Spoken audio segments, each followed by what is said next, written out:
তো হ্যালো বন্ধুরা, আজকে ঘুরতে এসেছি সংহতি পার্ক। আমি আছি আর আমার সাথে আমাদের সকলের প্রিয় দাদা, আমাদের গোপাল দা। আজকে দুজন মিলে এই পার্কের মধ্যে ঘুরবো এবং দেখবো যে পার্কটার ভিতরে কি কি আছে, কত সুন্দর, তাই তো?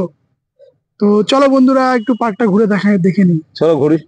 পার্কটার মধ্যে রোপ আছে, কিন্তু রোপ তো চলে না, বন্ধ আছে এখন। দাদা, পার্ক তো ঘুরলেন, কেমন কেমন লাগলো? ভালো লেগেছে। ভালো লেগেছে? হুম।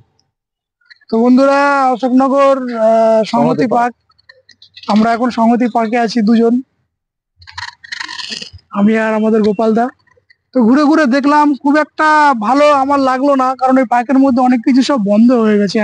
আগের মতো এখন আর চলে না। আমরা বহু বছর আগে এই পার্কের নাম শুনেছিলাম, ঠিক আছে, অশোকনগর সংহতি পার্ক, কিন্তু সেরকম সুযোগ হয়ে আসার ওঠেনি।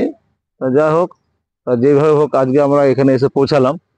তা ভেবেছিলাম যে বহু বছর পর যখন এসেছি, হয়তো এই পার্কটা অন্যান্য অনেক পার্কের থেকে আরো ডেভেলপ কিছু করবে।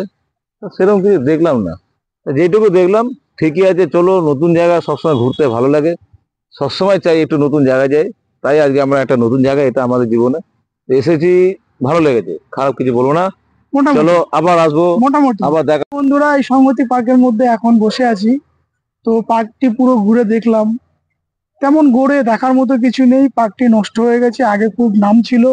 আমিও ভেবেছিলাম এই পার্কের মধ্যে এসে খুব মজা করব, কিন্তু পার্কটিতে তেমন কিছু নেই।